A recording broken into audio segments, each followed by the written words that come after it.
เขียนชื่อสุภานุวงศ์สืบเสือพระวงศ์เสียงดงเสียงทองบิไลบิลาบุรุษยืนยงสั่ว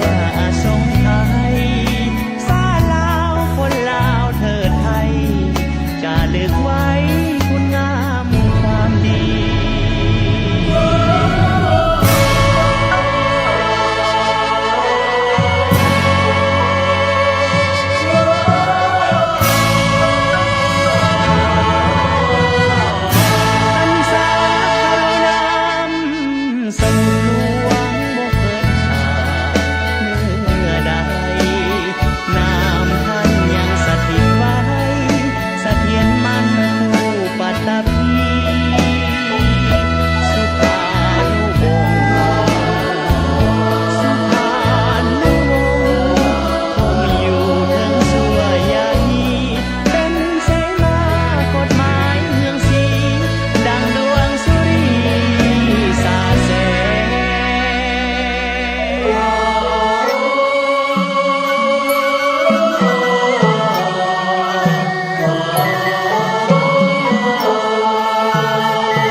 ไปมั่งอยู่เทียละคา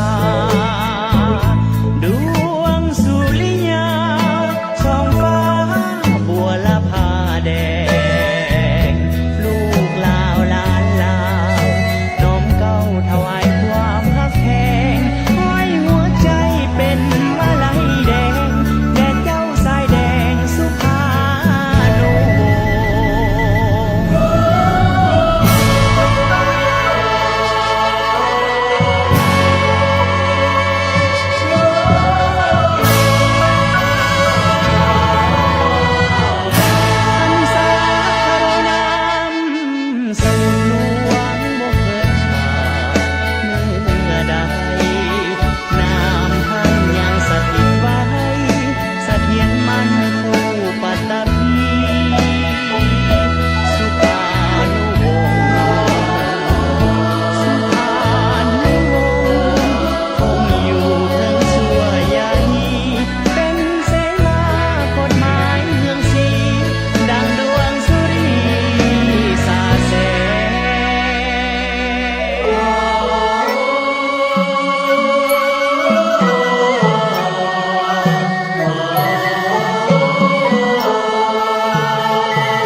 ไปมั่งอยู่เทียละคา